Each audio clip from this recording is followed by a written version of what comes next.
Es tu auditorio. Adelante, Oscar. Bueno, gracias, ingeniero.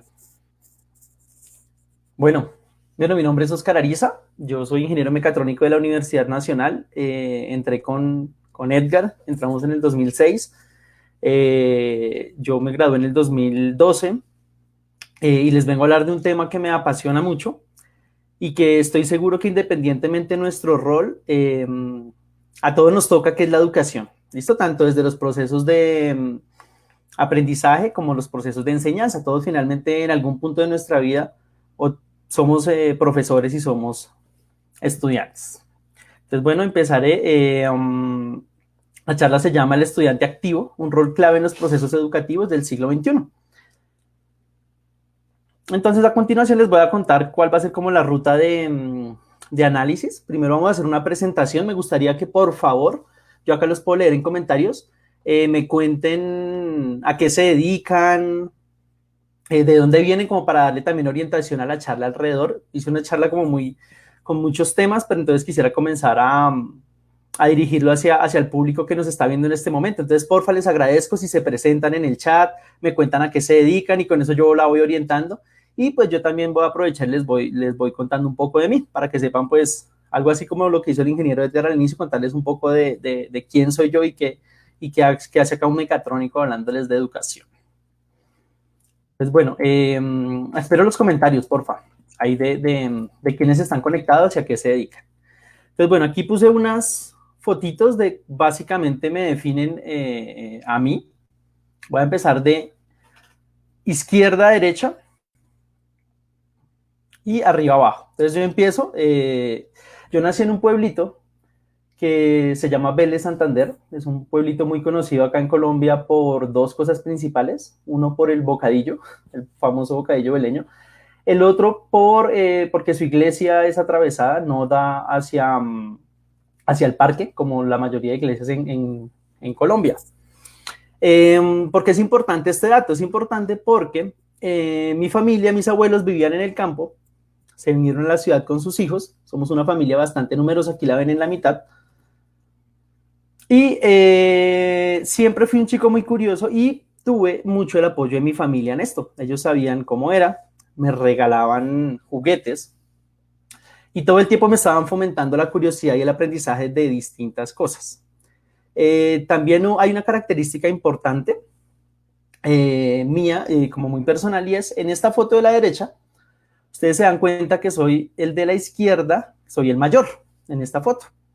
Entonces yo tuve una infancia en la que yo fui el primo mayor, mi familia se reunía muchísimo cada semana, entonces básicamente yo jugaba todo el tiempo con mis primitos.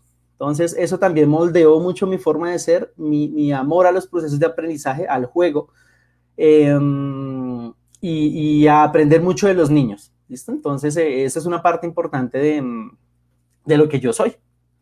Aquí a la izquierda abajo encuentran otra característica que me modela como persona, es que yo crecí en un hogar con mi mamá y mis hermanas, también tuve una relación muy cercana con mi abuela y con mi tía, entonces me moldeó también muchísimo porque pues crecí con muchas mujeres, el tema del respeto fue muy importante para mí, pero a la vez también el tema del apoyo, de la sensibilidad, del estar atento al bienestar mío, eso realmente me moldeó mucho porque también me hizo una persona sensible hacia el bienestar de otras personas. Aquí también en la mitad encuentran dos cosas importantes también en mi vida, que fueron la etapa del colegio, en la que debo confesarles que el tema del aprendizaje fue algo secundario y lo que más me marcó realmente fue mis compañeros, mis amigos, el gusto por el deporte y pues claramente uno que otro profe que realmente logró inspirarme y no logró como retarme. ¿Listo? Otra cosa que me marcó a mí mucho y creo que nos marcó a todos los que somos de la Universidad Nacional de Colombia, es la misma universidad, el espíritu de libertad, de apertura, de diversidad. En especial en mecatrónica, yo no sé las demás carreras, pero tuvimos compañeros de todo tipo, de todo tipo, perdón, de todo estrato socioeconómico, de distintas partes del país, de distintos gustos. Fue una cosa tremendamente enriquecedora. Cuando salimos de la carrera también a conocer a otras personas, se encuentra uno como con una, yo lo llamaba la burbuja, o le llamábamos a la universidad la burbuja. Eso también me moldeó mucho en lo que yo soy ahora. Y esta última que ven a la derecha también es dentro de la universidad y refleja mucho actividades extracurriculares que hice en la universidad. Estuvo salsa, estuvo yoga, estuvo fútbol, bueno, varias actividades que nos ofrece la universidad, que es parte del desarrollo integral como estudiantes que tiene la universidad, y que pues yo les cuento que yo aproveché muy tarde. Yo lo comencé a aprovechar casi que después de mitad de carrera, y hasta ahorita que me gradué y comencé a entender la educación, pues me di cuenta que lo aproveché un poquito tarde. Entonces es una primera cosita. Entonces, bueno, voy a leer quién nos está saludando para un poquito comenzar a entender quiénes están. Bueno, empecemos. Jorge, del Laboratorio de Mecatrónica. Ok, muy bien. También está Javier, que es ingeniero mecatrónico egresado del 2015. Es Sebastián, que es estudiante de mecatrónica, estudiante de pregrado de mecatrónica. Ok, Fernando Moya, que es de mecatrónica 2007, ahora está haciendo un PhD en Dortmund, interesante. Bueno, la mayoría son estudiantes o egresados o personas ligadas a mecatrónica, entonces ya sé más o menos por dónde irme. El estudiante de mecatrónica Jefferson, de pregrado, interesante que hayan estudiantes, interesante que hayan docentes, me gusta, porque podemos hablar de las dos cosas de aprendizaje y enseñanza.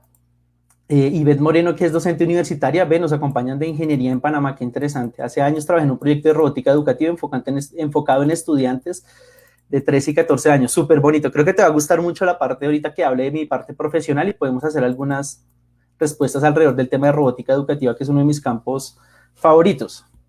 Karen, que es ingeniera mecatrónica, egresada del 2015, está trabajando en automatización industrial. Muy bien, en industria. Bueno, en industria también es muy importante el tema de la educación, principalmente de nuestro equipo de trabajo y también de nuestros proveedores. Pero bueno, ahí vamos a hablar de unos temitas.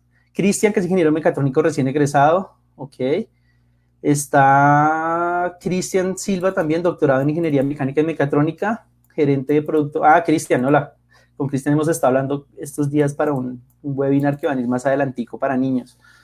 Camilo Andrés Sierra, un compañero de la universidad, también egresado de mecatrónica. Freddy, estudiante, muy bien. El profe Víctor Hugo, qué chévere, profesor de programa de mecatrónica. Con el profe Víctor trabajamos alguna vez cuando fui asesor del programa, en la carrera. Está Dani, que es un compañero de trabajo en educación, qué chévere. Y el profe José Jairo Gutiérrez, José Jairo, que es estudiante, perdón. Jason, analista funcional trabajando. Bueno, tenemos un público bastante diverso. Desde industria, tenemos estudiantes, tenemos profesores, tenemos personas interesadas en educación. Bueno, va a ser bien interesante, entonces voy a tratar de hablar desde distintas perspectivas. Muy chévere escuchar que hay varios. Bueno, Juliana, ingeniera, egresada, ok. Bueno, entonces les cuento, ya más o menos les conté algunas cosas que me moldean como persona. A nivel profesional, aquí hice unas fotos, yo no sé qué tan bien lo vean ustedes, pero tiene que ver con mi trayecto en educación. Pues les cuento cómo empezó la cosa así rápidamente. En mecatrónica, yo siempre he estado inquieto por el tema educativo. Sin embargo, el clic sucedió, por ahí creo que está el profe Ricardo Ramírez, sucedió más o menos como en sexto semestre, si no estoy mal, 2008, reforma de la carrera, en la que yo entré al comité, entré como monitor al área curricular de ingeniería mecánica y mecatrónica. En ese momento el profe Ricardo Ramírez estaba volviendo y era coordinador de la carrera, y se estaba pensando cómo iba a ser la organización curricular, las metodologías en la carrera. Entonces, pues, empató con algo interesante, porque yo quería aprender de la coordinación, yo quería aprender qué se revisa en las coordinaciones, cómo se discute la educación. Y aprendí muchísimo, porque en esa época nos tocó averiguar sobre qué metodologías se estaban usando en educación, en ingeniería. Ahí llegué a una metodología CDIO, comencé a leer de metodologías activas, y toda esta lectura me fue llevando alrededor de preguntarme y darle sentido a lo que yo venía haciendo desde hace mucho tiempo con mis primitos, que yo finalmente los juegos eran educativos. Yo también hice algunas tutorías durante la carrera de varios estudiantes en matemáticas, en física, y todo comenzó a adquirir como cierto sentido. Y pues me apasioné mucho más por el tema de educación. Entonces empezó más o menos en sexto, séptimo semestre. Después yo trabajé un año, por ahí está Miguel que nos está saludando, más adelante le voy a contar un poquito, pues responder la pregunta, pero Miguel estuvo en el cargo que yo estuve, que era asesoría del comité curricular. Ahí también aprendí mucho de los procesos administrativos. También tuve el chance ahí de conocer al profe Víctor Hugo, bueno, y otros profes que estaban en los posgrados de la universidad y los pregrados, y en las que se hacían discusiones alrededor de los casos estudiantiles, de hacia dónde estaban yendo las tesis de pregrado, posgrado, haciendo análisis. Bueno, me enteraba de los problemas reales de los estudiantes, estudiantes que cancelaban, unos por temas socioeconómicos, otros porque realmente no tenían feeling con el profesor, otros que realmente tenían líos económicos. Bueno, se encontraba uno de todos los casos posibles, todas las solicitudes que ustedes pasaban a consejo de facultad, pasaban por el asesor, las analizábamos, se llevaban a comité. Bueno, entonces ahí realmente dije, la educación es lo mío, me encanta, a mí me encanta la mecatrónica, la disfruto mucho, pero entonces el tema educativo me tocó. Entonces a partir de allí entré a una empresa que se llama Licop Colombia, en la que ustedes ven esas fotos. Gracias a la experiencia que tuve en ese momento como monitor en la carrera con esta investigación de educación en ingeniería y con esta experiencia que tuve un año en la asesoría y con otros trabajos que había hecho previamente de tutorías y pequeñas investigaciones educativas, entré a una empresa que se dedica a asesorar departamentos, gobernaciones, es decir, alcaldías, en sus programas de innovación educativa. Entonces les ayudaban a hacer su programa de gobierno, de ejecutarlo. Bueno, gracias a eso tuve el chance, para no entrar en detalles grandes, de ser el coordinador de los programas que tenían que ver en educación en tecnología. Entonces mi perfil necesitaba saber de tecnología, que en eso me consideraba muy bueno, y además tener bases en educación. Entonces a partir de eso comencé a recorrer el país. Ahí hay algunas de las ciudades que visitamos en varios de los proyectos. En Riohacha, en el 2000, ese fue el primer proyecto que coordiné en Riohacha, en el que hicimos un aula para educar en tecnología, donde se veía la tecnología como una actividad, no como productos. En Barrancabermeja, donde comencé a conocer ya de fondo el tema de robótica educativa, ya llevaba unos añitos trabajando en ello con unos kits especiales. Muy práctica la cosa. Bueno, en Neiva, fueron programas muy chéveres que me permitieron aprender de que teníamos genios, o sea, se los digo yo, genios en diferentes lugares de Colombia, y que realmente era un tema de oportunidades. Y no solo lo hablo de educación en tecnología, porque nuestros proyectos tomaban varias áreas, y me di cuenta también que los docentes de Colombia, a pesar de que hay mucha crítica, son tremendamente recursivos e innovadores con lo que hay. Entonces, adquirí bastante experiencia, tuve el chance de recoger muchos testimonios de problemas de distintas regiones, enterarme de cosas que pasaban, por ejemplo, esta entrega de recursos tecnológicos a los colegios, que no, digamos que no funcionaban mucho, se llevaban tabletas, se llevaban tarjetas electrónicas, se llevaban cosas y no funcionaban, y comencé a entender un poco, como ingeniero, las estructuras internas que había en una institución educativa, que habían en las gobernaciones, y que realmente no permitían que el sistema funcionara bien, y eran muchas variables. Unas eran controlables, o sea, es decir, cosas que se podían controlar con profesores e instituciones, y otras eran no controlables, que eran más como el tema de esto del sistema educativo está fallando. Bueno, entonces ahí acumulé experiencia, ahí están las ciudades. Tuve el chance, gracias a la robótica educativa, de ir a Estados Unidos varias veces acompañando equipos de municipios que representaban a Colombia. Entonces acá hay varios torneos de robótica educativa para colegios, cada vez hay más, en el que varios estudiantes compiten, aprenden y pues van a representar el país. Por fortuna, en varios de nuestros proyectos, pues me encontré con profes talentosos. No puedo decir que realmente fueran 100% la intervención nuestra como empresa y como ingeniero, sino que realmente había talento y simplemente se les daban las herramientas, aplicábamos metodologías, aplicábamos aprendizaje basado en la evidencia, y pues veíamos los cambios, o sea, y veíamos las cosas que pasaban. Entonces eso a mí me motivó muchísimo, y yo decía, jue madre, acá lo que tenemos que hacer es meterle más acelerador a la educación y dejar como pasar de la charla a la acción. Entonces, bueno, ahí de nuevo el chance, volvimos a Estados Unidos, conocí muchos profes, acá en Bogotá también tuvimos un proyecto grande, y bueno, entonces ahí ya finalmente, más o menos en el 2015, hubo un gran cambio como en mi carrera. Y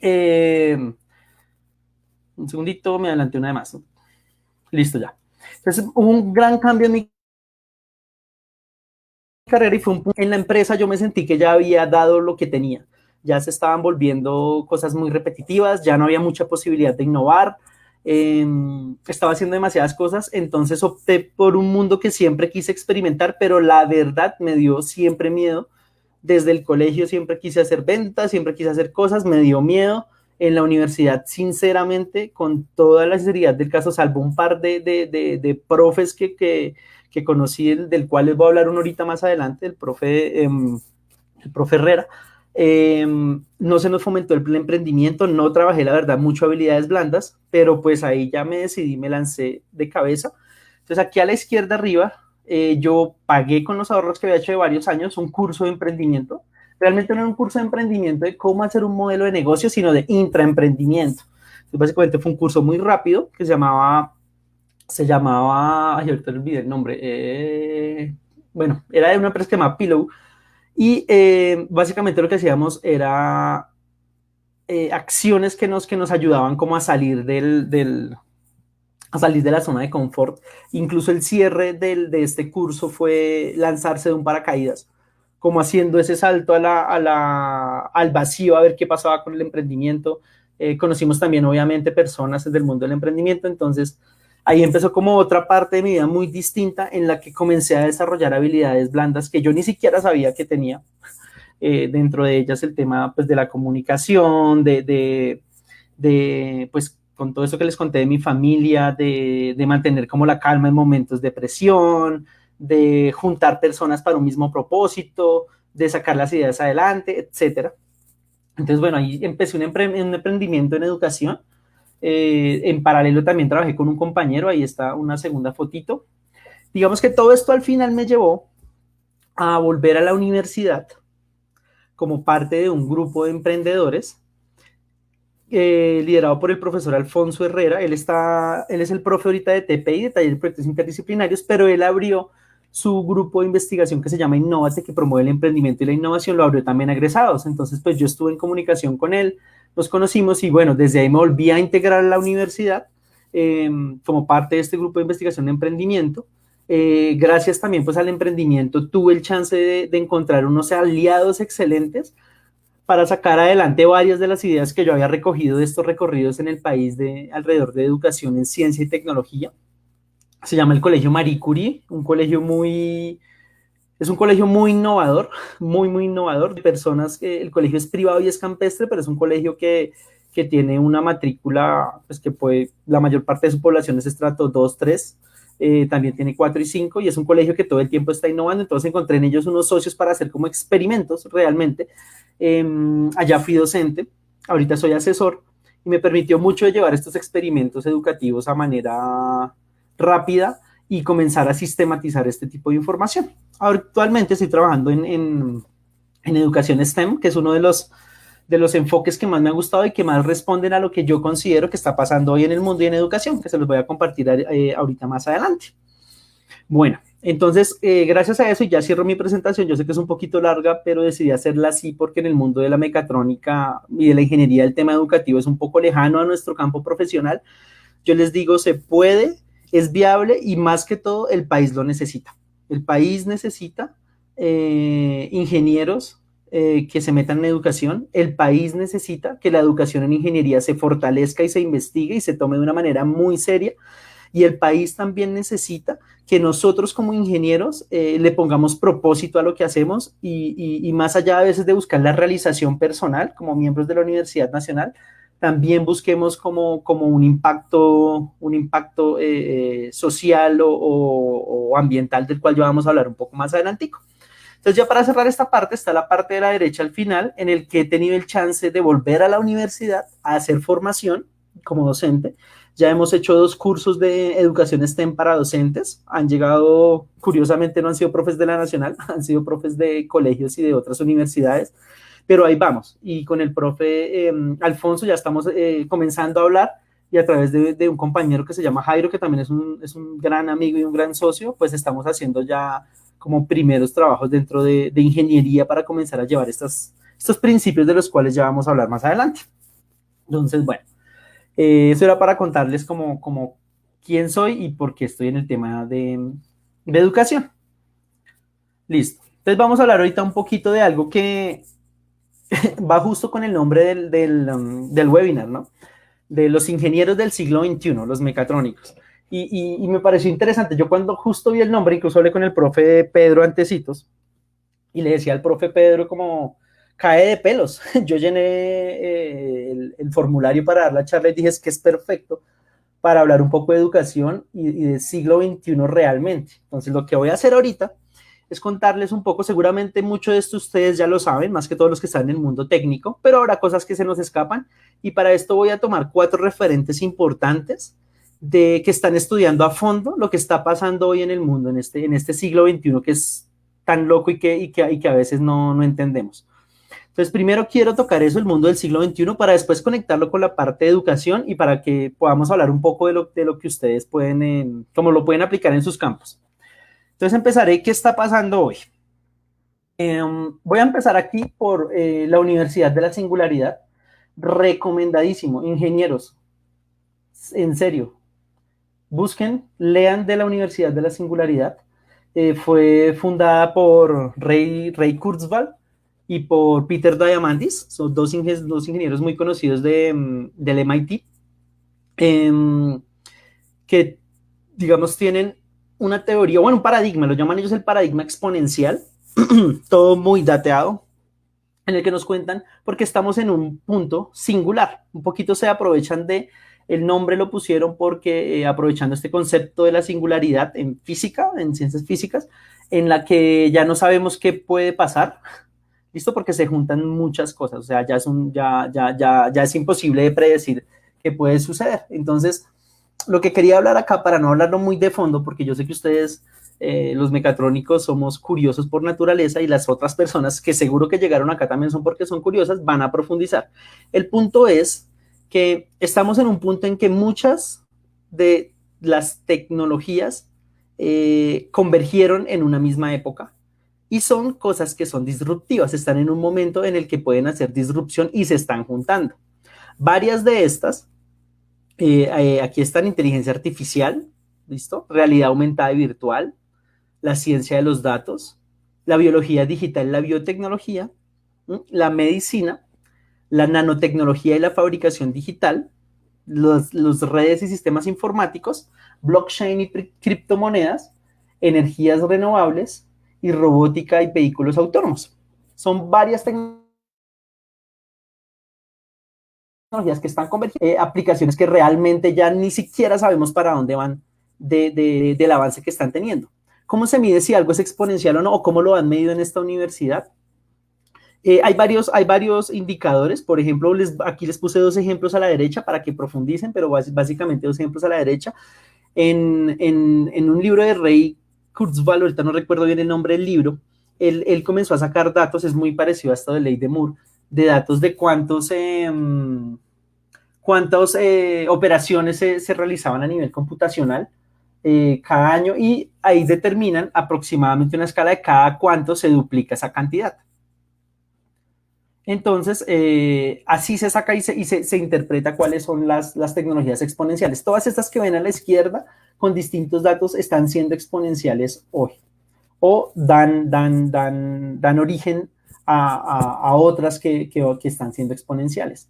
Aquí a la derecha abajo, para salirme como de nuestro mundo únicamente de computación, que es como el más conocido para nosotros, a la izquierda se ve como una escala inversa en lo cual cada 25 meses aproximadamente, esto obviamente es aproximado, se está bajando el tiempo que se demora en procesarse las imágenes cerebrales. Entonces acá tenemos un dato, por ejemplo, que en el 79 se demoraba aproximadamente, creo que es en segundos, 100 segundos en procesarse una imagen. Hoy en día estamos en la escala de aproximadamente como un 0,15. No, eso fue en el 2000. Ahorita debemos estar casi que en escalas de probablemente de milisegundos. Entonces, a eso se refiere. Entonces, están convergiendo todas estas tecnologías y lo que está pasando con el mundo es que cada vez nos van a salir más cosas que no sabemos cómo controlar. Ahorita está el tema de inteligencia artificial, más adelante será mucho más. Entonces, esto nos lleva a una época especial, a una época diferente. Aquí les voy a mostrar de nuevo, apenas por encimita, para que ustedes profundicen. De las 6Ds que están creando esta disrupción tecnológica. Entonces, la primera disrupción tecnológica, o el primer origen por el cual se están dando tantas disrupciones, es la digitalización de la información. Aquí en la izquierda arriba pongo, por ejemplo, cómo las señales de audio, al pasar a ser digitales, entran al mundo de digitalización y automáticamente cogen ese mismo impulso que trae todas las tecnologías digitales. El tema de imágenes, está el tema de texto y el tema de, por ejemplo, secuenciación. Cuando se pudo pasar el ADN a digitalizar, pues entra en la misma curva exponencial. Hay una segunda etapa de la disrupción tecnológica que es la etapa engañosa, en la que uno dice, no, eso no va a pasar nada, esta tecnología sí se ve como disruptiva, pero no tiene aplicación realmente, eso probablemente esté pasando con blockchain o unas que todavía la gente dice como que no, eso como que no va a servir, eso como que no va a funcionar. Ha pasado prácticamente con todas las tecnologías de esa primera fase en la que dicen, probablemente no pase gran cosa. Con muchas sí pasa gran cosa. La siguiente es la parte de disrupción, en la cual están varias, en las cuales estos indicadores ya crecen de manera exponencial y se vuelven cada vez más baratos. De hecho, incluso con la charla de Edgar lo podemos estar viendo. Es muy probable que este tema de los motores y los actuadores entre en una época que gracias probablemente a la nanotecnología u otras tecnologías que están convergiendo, tenga un salto gigantesco y el tema de la masa, el tema de la corriente, el tema de la frecuencia, todo este tipo de cosas pasen ya a no ser un problema que lo podamos ver en este momento, pero por ahí en unos 3, 4 años tal vez ya ni siquiera exista ese problema. Entonces se refiere a eso. Y las últimas 3, que son la desmonetización, la desmaterialización y la democratización, son etapas que después pasan cuando las tecnologías se vuelven más económicas. Varias tecnologías se pueden agrupar en un solo lugar. Acá el clásico ejemplo es el de los celulares, en el que antes teníamos, hace 5, no, pongámosle hace 6, 7 años, teníamos todo por separado, la cámara, el radio, la nota, la linterna, etcétera, y hoy ya tenemos como todo en un dispositivo que además es pequeño, Y la democratización. Entonces, ¿qué está pasando? A mí, el tema de democratización es lo que más preocupa el tema educativo, ahorita vamos a ver cómo, en el sentido que cuando estas tecnologías entren a todo el mercado, a nivel educativo vamos a estar muy poco preparados y creo que ya lo estamos viviendo varios de nosotros, no tanto por la parte de uso, sino por las consecuencias que tiene sobre nuestra forma de vida y en general sobre nuestro planeta. ¿Listo? Ejemplo fácil, las redes sociales. Vean cómo las redes sociales están modelando todo el mundo y básicamente no nos da tiempo de prepararnos. Y ahorita estamos ahí corriendo a ver cómo hacemos para. ¿Listo? Entonces, importante este tema. Les recomendadísimo. Lean sobre el tema del paradigma exponencial. Léanlo porque nosotros como ingenieros tenemos que estar preparados para este mundo y como educadores también, las personas que me miran y están en educación, tenemos que estar con los ojos abiertos y pues obviamente los de las empresas, aunque las empresas lo hacen como de manera más natural por todo esto que tiene que ver con las leyes del mercado. Bueno, voy a pasar un poquitico como para poner en contexto a todas de que este siglo es diferente y es especial. Estos añitos que estamos teniendo son muy especiales. Entonces, bueno, esto deriva en un tema que se llama la mentalidad exponencial. Entonces, ¿a qué nos invita estas personas de la Universidad de la Singularidad y qué están haciendo de fondo? Es, primero, de pasar de un estrés disruptivo de no saber qué está pasando a prepararnos que es un mundo que nos da nuevas oportunidades. Es decir, hay que mirarlo también desde la manera optimista, y es hoy en día el emprendimiento es una posibilidad muy económica.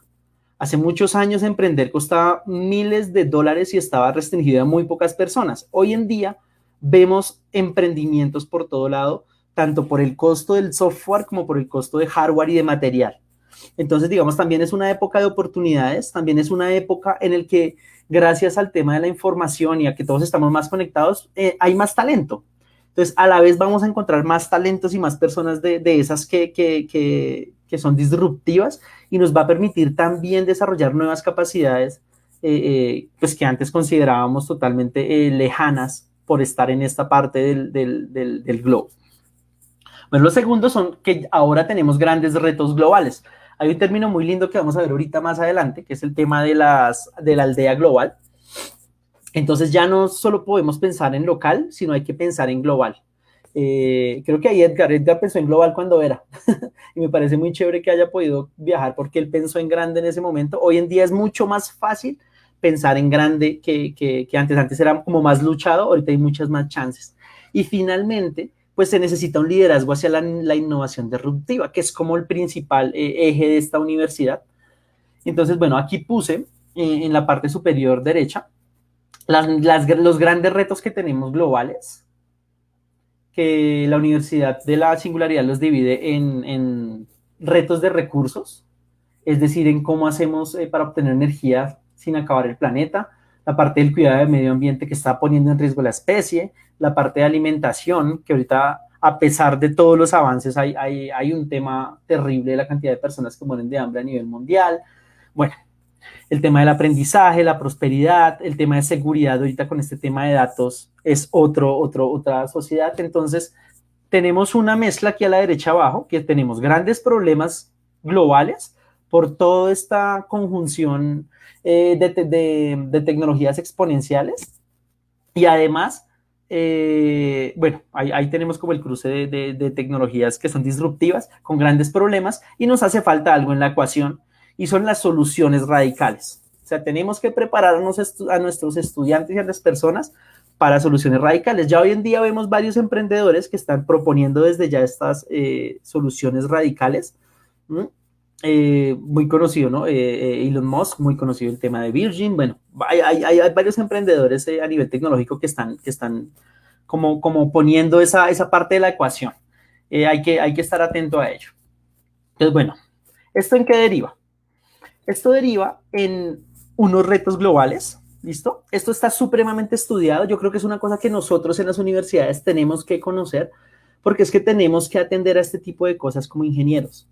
Y es hoy en día, esta es una fundación que se creó solo para analizar los retos globales. El último informe del Global Catastrophic Risks del 2020 habló de estos 6 principales retos que deberíamos estar asumiendo, por lo menos en formación profesional y en áreas de doctorado. Y es el cómo manejar la parte, principalmente esta es una parte muy política, el tema de armas de destrucción masiva, el tema de cambio climático, dirigirlo hacia ahí, el tema del colapso ecológico. Esta parte del colapso ecológico lo tiene muy bien estudiado, está muy bonito porque ya incluso hay indicadores de capacidad de carga del planeta en 9 grandes ejes, de los cuales en 4 ya estamos superando. El tema de pandemias, no sé si este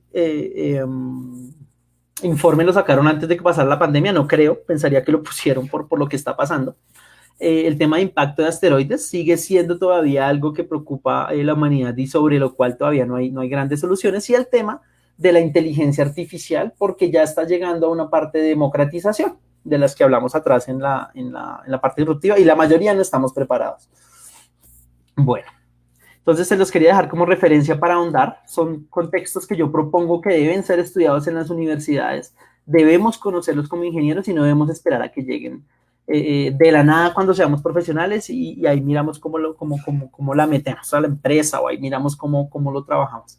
Está el tema de objetivos de desarrollo sostenible, no ahondaré sobre esto, es un marco muy importante que muchas de las empresas están manejando hoy para sus objetivos de responsabilidad social y su responsabilidad ambiental. Muchos de los emprendedores también los estamos teniendo en cuenta como parte de nuestros indicadores de éxito, porque el mundo de hoy en día ya no se debe basar únicamente en el retorno de utilidades, incluso ese modelo económico está ahorita tan tambaleante, sino tenemos que también tener indicadores de sostenibilidad. Y este es un marco excelente. Si tú como ingeniero quieres hacer impacto, ve y lee sobre objetivos de desarrollo sostenible y mira cómo puedes aportar en eso, en el territorio en el que vivas. Entonces es importante tenerlo en cuenta, ese es de la ONU. Y otro marco muy bonito, este es un poco más inspirador para profesores y para padres, aunque también en general para mí, esto lo descubrí hace muy poco realmente, se llama la Carta de la Tierra, que es un movimiento global hacia un mundo más justo, sostenible y pacífico. También está buscando resolver estos retos globales. Es hermoso, se los digo, es tremendamente recomendado su lectura.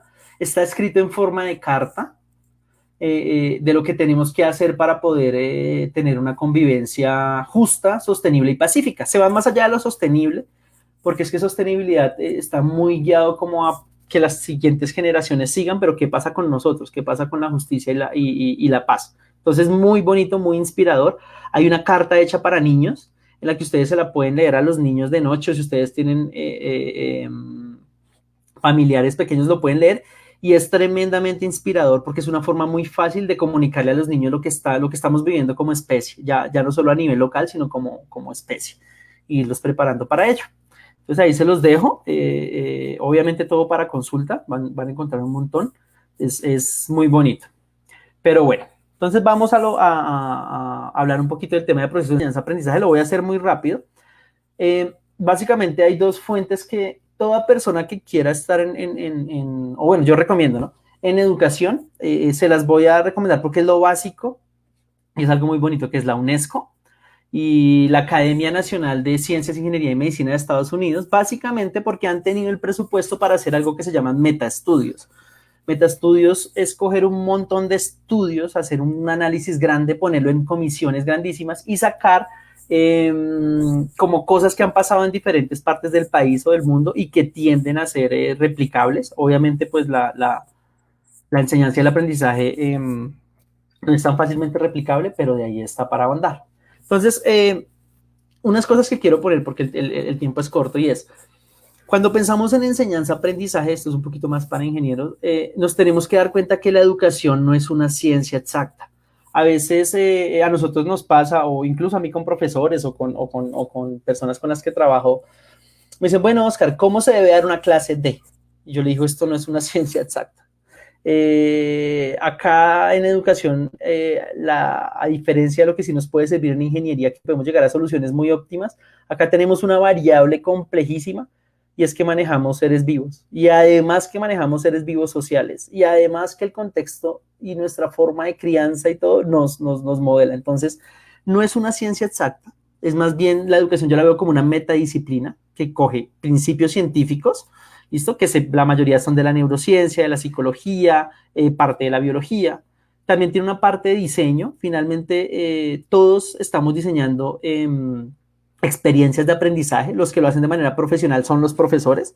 Y los que no, pues los que no son profesores o somos padres o estamos con las personas cuando queremos llevar al primito algo, estamos diseñando estrategias de aprendizaje. Y tiene una parte muy técnica, que es como yo la diseño, pero la tengo que poner en acción. Entonces, cuando piensen en un profesor, piensen casi en alguien que está jugando con ciencia, diseño y técnica, en donde hay una alta influencia del contexto de las personas con las que uno interactúa. Entonces es importante tener eso en cuenta porque no hay fórmulas en educación, lo que sí hay son principios que puedo poner a prueba.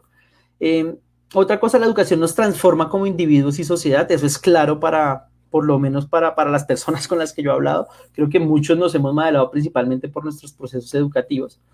Otra cosa que no podemos evitar es que todos somos docentes y estudiantes permanentes, queramos o no queramos.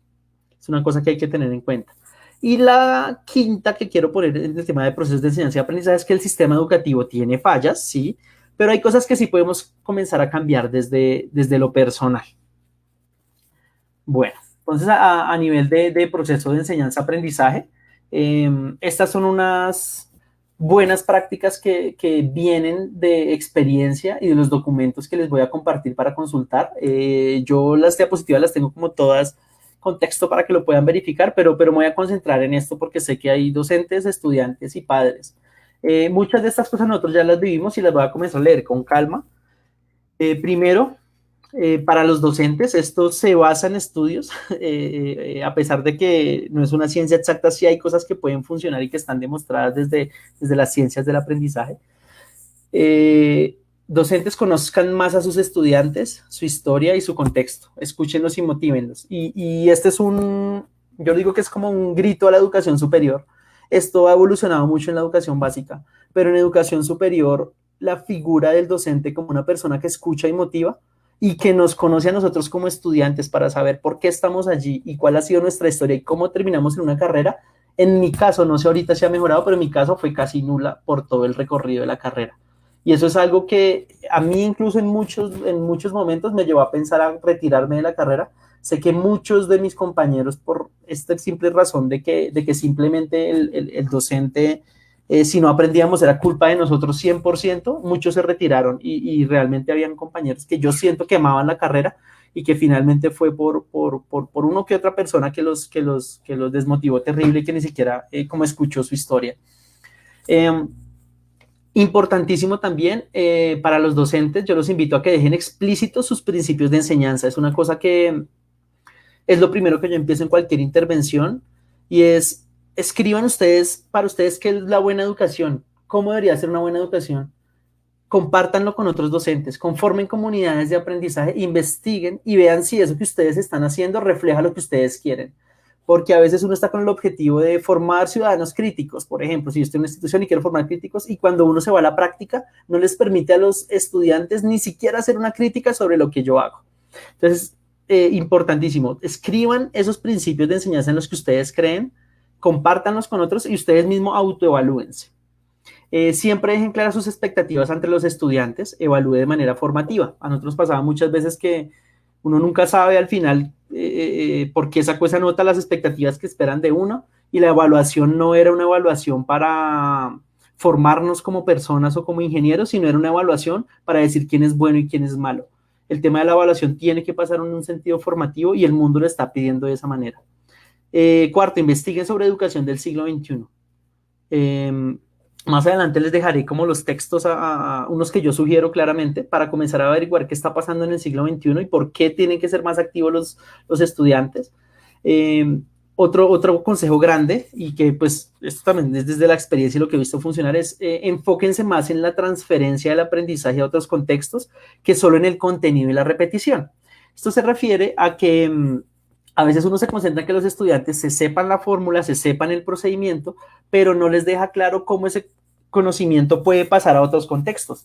Yo, por ejemplo, cuando hasta que vi control, fue donde control y análisis de sistemas dinámicos, fue cuando entendí la utilidad y lo hermoso de la álgebra lineal, de todo este tema de modelación utilizando transformada de Fourier. ¿Por qué? Porque simplemente digamos que estuvo para el profesor en su momento en que yo me aprendiera bien a hacer la transformada y no en cómo podía llevar eso a mi realidad y a lo que a mí me interesaba y me movía como estudiante.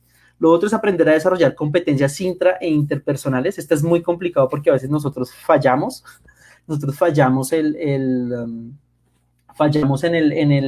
competencias intrapersonales e interpersonales. Ahí el consejo es que nos toca formarnos en ello, no hay de otra. Para los estudiantes, esto también es un mensaje a todos los estudiantes que me estén viendo, dejen explícito a ustedes qué les funcione para aprender. Todos aprendemos de maneras muy diferentes, pero ¿qué suele suceder? Uno como estudiante se siente que está en la parte más baja del eslabón cuando entra a una universidad y nunca se lo dice a los profesores.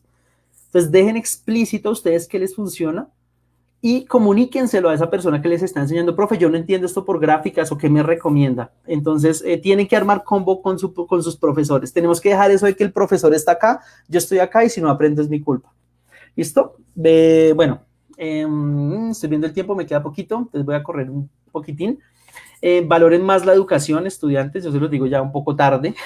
Yo comencé a valorar y a depender únicamente de lo que me daba la universidad. La educación nos cambia la vida. Búsquense más escenarios de aprendizaje. Comuniquen a sus docentes las malas prácticas. Eso realmente yo también confieso que fue un error mío durante la educación. Ahorita lo hago. Y es si yo no estoy de acuerdo con algo, se lo tengo que comunicar a los docentes, por más que ahí se generen esos aspectos de roce, porque al final esa es su profesión y los profes tienen que ir mejorando y la única forma de ir mejorando es tener una retroalimentación, ojalá en vivo, así como también ellos nos evalúan a nosotros. ¿Listo? Hablen más con sus familiares y las lecciones de vida, hay mucho que aprender del contexto histórico y piensen local y global. Para los padres, sé que acá hay padres probablemente y que quieran estar como en un espacio menos formal, escuchen más a sus hijos y sus motivaciones. conformen equipos con los docentes. Esto incluso aplica para el tema de universidades en las primeras etapas, porque uno necesita mucho acompañamiento en esa transición de colegio a universidad. Hablen con sus hijos sobre lo que está pasando en el planeta para escuchar su opinión. Ahí les recomiendo de nuevo la Carta de la Tierra. Apóyense profesionales cuando ustedes noten que hay problemas de aprendizaje o incluso de conducta o problemas en su familia. Diseñen experiencias de aprendizaje en la que ustedes aprendan con su hijo, aprendan de su hijo. Todos somos aprendices permanentes. Y motiven a su hijo, explórenle su apoyo permanentemente. ¿Listo? Entonces ya por cuestiones de tiempo, igual yo les voy a enviar estas diapositivas. Al final les voy a enviar mi correo para que porfa me dejen sus correos y les cuento. Uno de los principales libros que les quería mostrar se llama que se llama Learning the Treasure Within, que es un informe de la UNESCO buscando qué pasaba en el siglo XXI. Realmente ve la educación como una utopía que es totalmente necesaria. O sea, por más que sea utópico, es totalmente necesaria, en el que se ve la educación para buscar la paz, la libertad y la justicia, en el que se ve como una opción realmente del desarrollo continuo, tanto de la persona como de la sociedad. Se ve la educación durante toda la vida y en todas sus etapas como una llave para enfrentar todos los desafíos y tensiones que tenemos en este siglo XXI. Tiene un nuevo sentido la educación, y es que ya pasa, digamos, en un mundo tan complejo, por toda esta convergencia de tecnologías exponenciales, ya pasa de proveer ya unos conocimientos muy fundamentales y se vuelve más una brújula para poder navegar con el mundo. Cómo orientar a una persona para que, a pesar de todo esto, se desarrolle uno como individuo y como colectivo. Y pasa simplemente de comprender el mundo, que es como una primera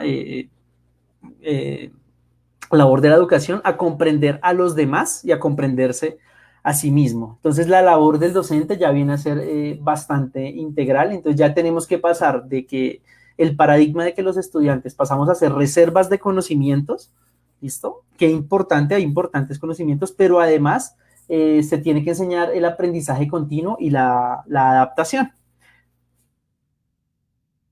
¿Listo? Bueno, pues respecto a ello, hay unos procesos, hay unos libros que les voy a recomendar que tienen evidencia científica de qué hacer de manera concreta. Son, como les digo, estos metaestudios. Importantísimo para que cualquier padre o familiar o profesor o estudiante lea, que se llama How People Learn, cómo las personas aprenden. Este fue lanzado en el 2000. Ya hay uno que se llama How People Learn 2. En este primero se basaron mucho más en todos los conocimientos alrededor de ciencias cognitivas, principalmente todo lo que tiene que ver con la parte psicognitiva.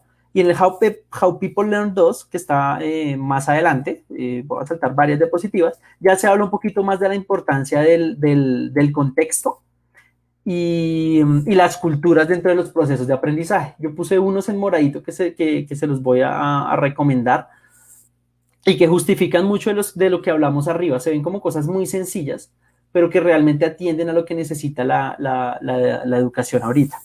Entonces les voy a leer, por ejemplo, esta de ejemplo. Las estrategias de aprendizaje para las que hay evidencia de efectividad incluyen formas de ayudar a los estudiantes a recuperar información y alentarlos a resumir y explicar el material que están aprendiendo. Entonces, básicamente esto lo que nos dice es, cuando vayas a enseñar algo, en general, procura que el estudiante tenga una opción mínima de resumirlo y expresarlo en sus palabras para explicarlo a otros. Es lo mínimo, digamos, que lo que nos recomiendan estas conclusiones generales que salieron de muchos estudios alrededor de pedagogía y de ciencias del aprendizaje. Entonces, bueno, acá hay mucho habla de tecnologías digitales, por ejemplo, que el uso eficaz de tecnologías digitales realmente tiene un impacto positivo siempre y cuando contemplen los tipos de aprendizaje, las características de los alumnos, etc. ¿Listo? Y bueno, y ya para cerrar un poquito todo este tema, de nuevo, les dejé muchas diapositivas porque sé que si hay alguien interesado les voy a compartir toda la información. Y es básicamente, después de varios estudios, este es de la National Research Council también, que se llama Education for Life and Work, es un documento que salió en el 2013, que después de varios estudios que juntaron como temas académicos con temas también laborales, llegaron a que hay una serie de competencias que son clave para sobrevivir, es que ni siquiera es para que nos vaya bien, sino para sobrevivir como especie eh, a nivel educativo, y es unas habilidades cognitivas. Aquí están como el grupo de las habilidades cognitivas que es importante desarrollar. Están el pensamiento crítico, la alfabetización en el manejo de información, el razonamiento y la argumentación y la innovación. Pues la innovación en el sentido del camino a resolver las grandes problemáticas que tenemos. Las intrapersonales, en las que están la apertura intelectual, la ética y la conciencia del trabajo y la autoevaluación esencial positiva. Esto acá incluyen temas como la flexibilidad, la iniciativa, el aprecio por la diversidad y la metacognición, que es un proceso tremendamente importante entre los estudiantes, que es que uno sepa en ese momento qué está aprendiendo, si está aprendiendo o no, y qué estrategias debo hacer para mejorar. Y las interpersonales, que tienen que ver con trabajo en equipo y colaboración y liderazgo. Aquí están las clásicas C: comunicación, colaboración, responsabilidad y resolución de conflictos. Bueno, entonces quería cerrar con eso. Digamos que por el tiempo me gustaría hablar un poquitico más, pero ahí lo que hice en las diapositivas es dejarle como estos pequeños puntos que son como conclusiones generales que nos van a servir a nosotros como docentes, como estudiantes o como padres, para realmente ser más eficaz en el aprendizaje, entender el aprendizaje de una manera integral. ¿Listo? Entonces, profe, creo que por ahí voy. Yo sé que me pasé un poquito, pero son varias cosas que me tocó demorarme un poquito más porque esto es como un mundo nuevo para nosotros en la ingeniería. Y, bueno, Oscar, gracias por tu buen...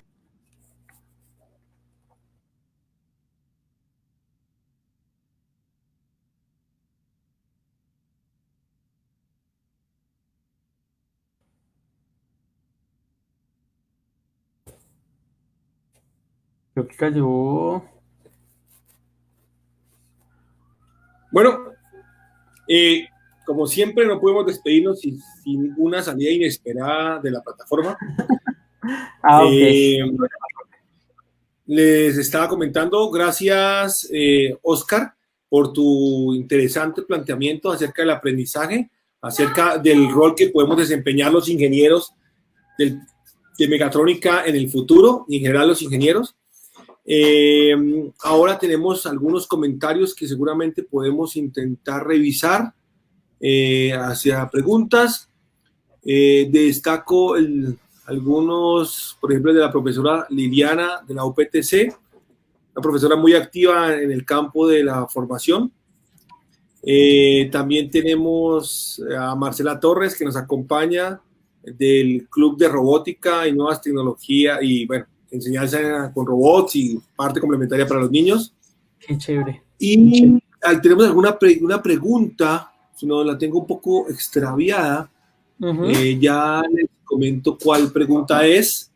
La pregunta tiene que ver con Miguel Rodríguez. Nos pregunta qué nos puede contar de la educación continua y no universitaria para actividades técnicas. Listo.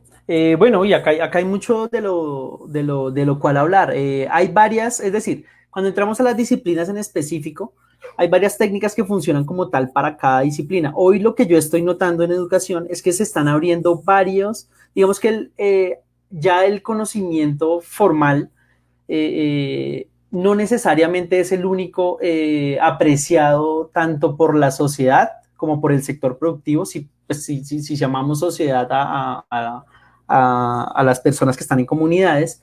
Y respecto al tema de educación continua en universitaria, pues yo veo un montón de posibilidades. Incluso ahorita hay un montón de plataformas que están formando en lo que yo llamaría educación universitaria y que están haciendo un gran impacto.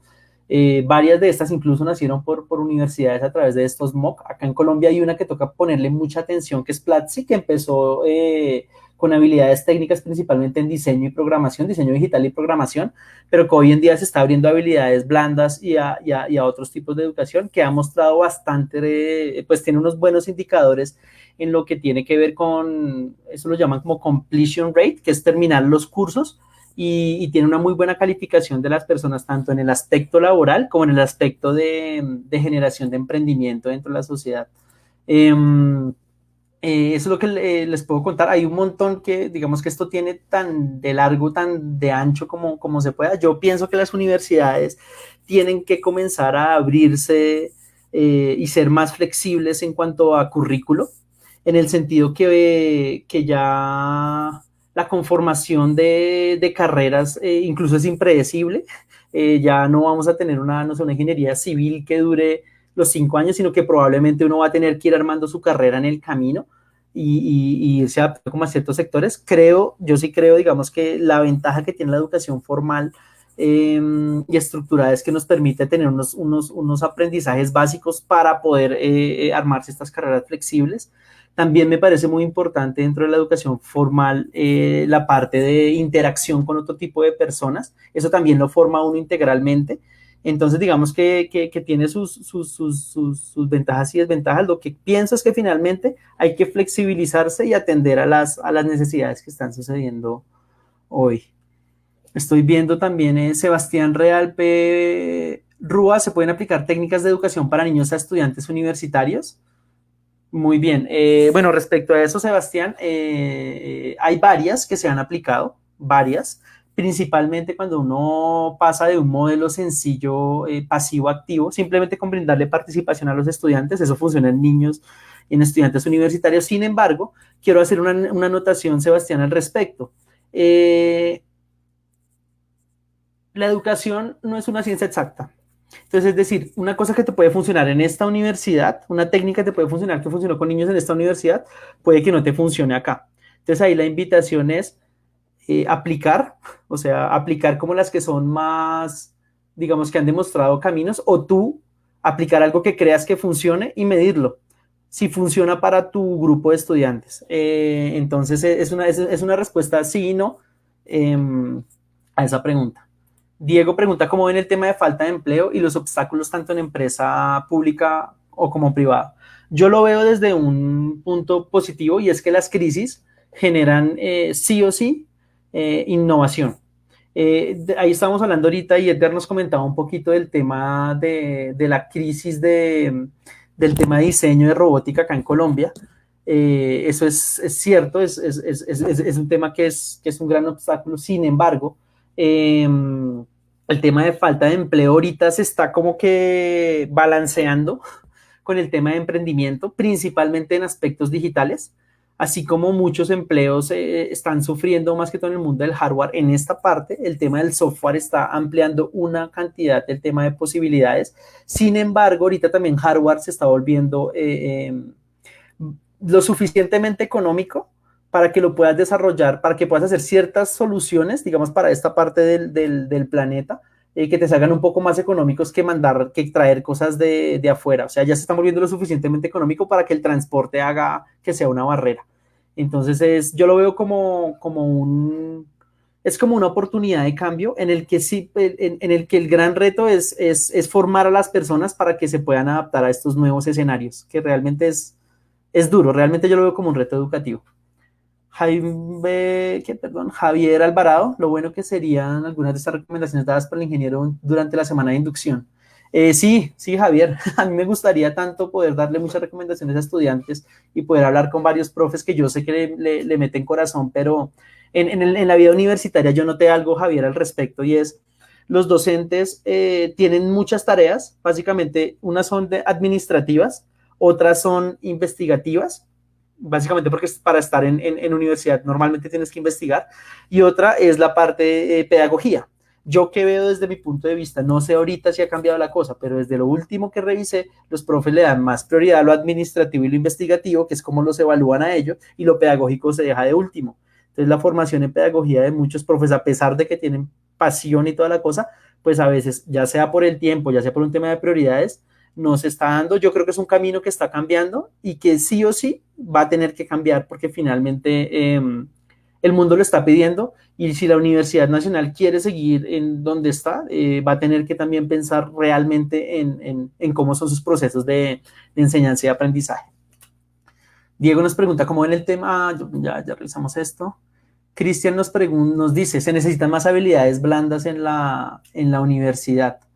En efecto, sí, en efecto, Cristian, estamos totalmente de acuerdo. Creo que como ingenieros lo hemos vivido y nos damos cuenta, y más que todo tú, Cristian, que trabajas en un área que es tremendamente interdisciplinar como es la biomedicina, cómo es de importante ahí las habilidades interpersonales, incluso hasta intrapersonales en el desarrollo de estos proyectos que son radicales.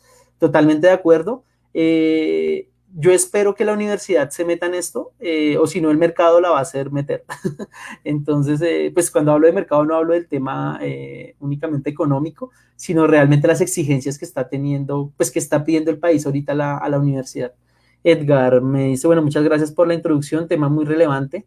¿Será que el futuro de la educación técnica está en programas en línea? Universidades en todo el mundo han tenido que pasar sus programas en línea por causa del COVID. Ofrecen programas de buena calidad a una fracción del costo y específicamente diseñados para estar en línea. Es un excelente análisis, Edgar. Sí, digamos que para los que estamos en educación hemos encontrado algo, digamos, de las pocas ventajas que ha tenido ahorita el tema del COVID, fue que se aceleró de una manera increíble la educación a distancia. ¿Listo? Todos los tipos de educación a distancia se aceleraron. De nuevo, pues al entrar a digitalizarse, fue como lo que les conté de las 6Ds, ¿no? Al tú digitalizar cualquier cosa, automáticamente entras a la curva exponencial de ahorro, de llegar a más gente, bueno, todo lo que trae la digitalización. Entonces, yo creo que digamos que yo le veo futuro ahí a las cosas que tengan que ver con aprendizajes, muy asociados a cosas como lo mencionas tú, como muy técnicas. Sin embargo, yo siento, por ahora, no sé el tema de realidad virtual, si nos va a solucionar ese tema, pero el tema de desarrollar habilidades blandas y el encuentro persona a persona, por ahora no la pueden reemplazar estas plataformas. O sea, hay cosas que sí, cosas que no. Yo supongo que habrá alguna tecnología exponencial que probablemente se meta en esto. Entonces, yo creo que por ahí va gran parte de la educación técnica, creo que otra no. O sea, creo que hay habilidades que realmente no se van a poder trabajar por ahí y el tema de presencialidad va a ser importante principalmente para el desarrollo de habilidades blandas.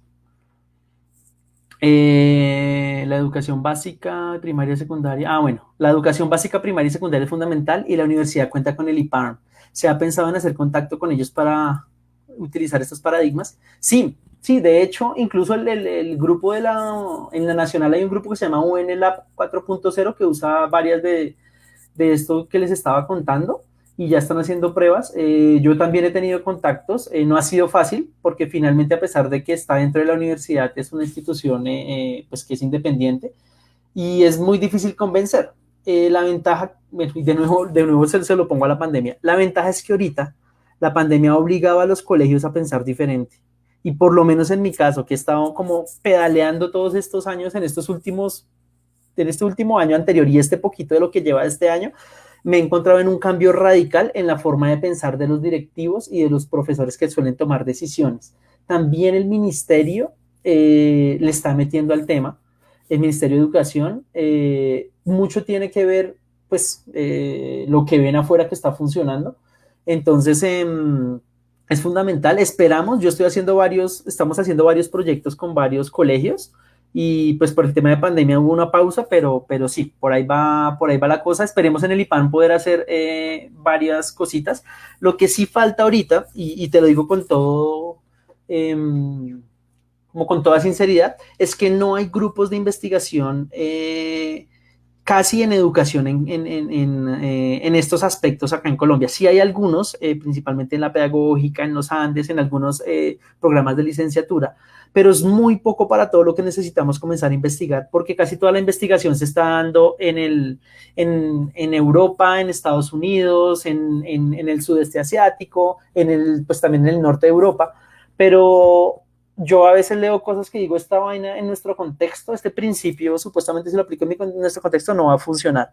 Aquí es donde, digamos, mi invitación, obviamente ojalá yo pudiera influir en ingeniería por lo menos, se abriera una línea de investigación de educación en ingeniería para comenzar a estudiar esto tanto a nivel universitario como en nivel estudiantil, porque el tema de educación e ingeniería es bellísimo.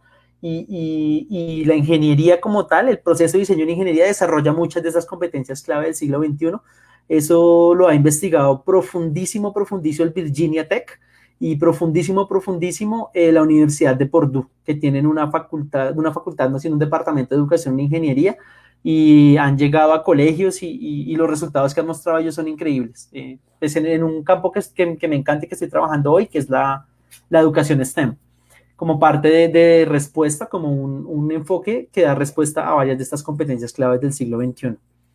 Y finalmente, bueno, Diego nos pregunta: ¿de qué sirve la educación si es imposible superar el analfabetismo funcional en los departamentos de contratación o jurídicos en las empresas o entidades públicas? Eso es lo que hay que superar realmente, sí. Digamos que estamos en una época en que en muchos campos es totalmente chocante. En este informe, Diego, te invito a leer el informe que les mostré al principio de la UNESCO, que se llama La educación la educación encierra un tesoro, se llama en español, y habla de estos choques que tenemos que vivir como en esta transición de la educación. Te comprendo porque es una cosa que uno vive completamente y es este choque generacional, pero hay que hacerlo. Realmente hay que hacerlo. No, creo que no tenemos otra opción. Creo que por ahí van las cosas. Pues a los que estén interesados, no sé por qué no salió la última diapositiva. Les voy a dejar mi correo por si quieren saber más al respecto, por si quieren llevar procesos formativos un poco más efectivos y con más propósito a sus instituciones educativas o a su trabajo o a la universidad. Espero que acá con esto que hablé también pueda abrir charlas con la coordinación y con los profes, porque finalmente a uno lo que le interesa es pues hacer impacto, y yo creo que la universidad es una de las instituciones que a nivel de Colombia es más querida y más apreciada, y que debería ser el mayor impacto en preparación para esta nueva época que tenemos en este momento. No sé si me puedan proyectar porfa ahí el correo, que no sé por qué no salió la última diapositiva. Creo que hubo una falla ahí interna en Canva.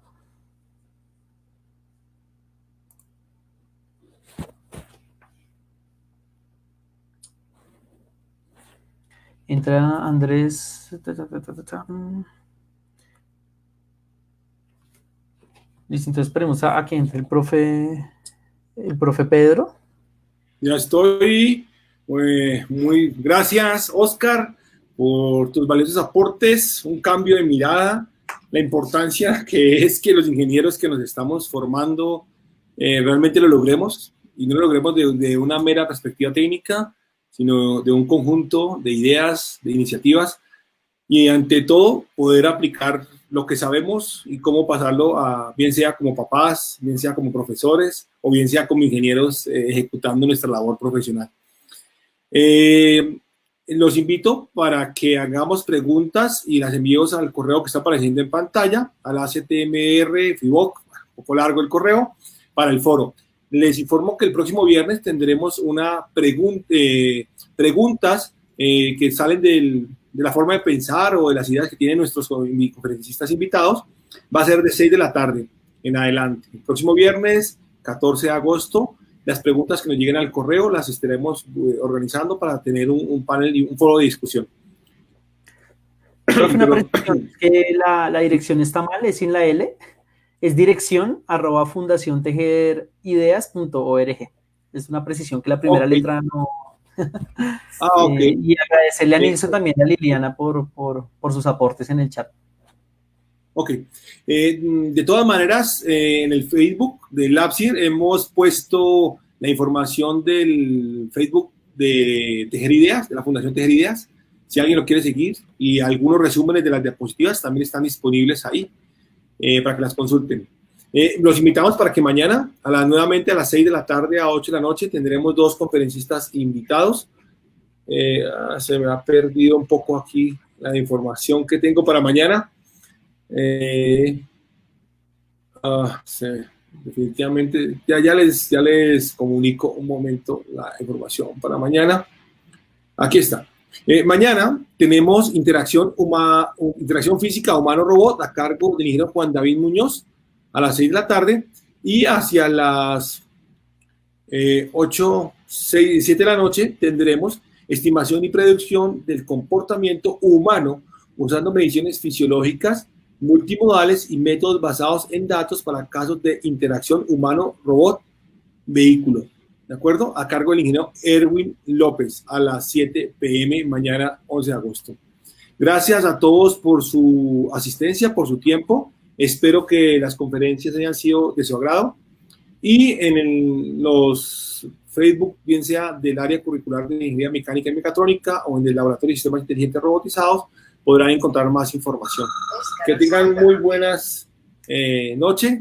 Gracias, Oscar, nuevamente. Gracias, Edgar, por compartir todas sus ideas, su motivación, su entusiasmo. Muchísimas gracias. Bueno, buenas noches. Hasta luego.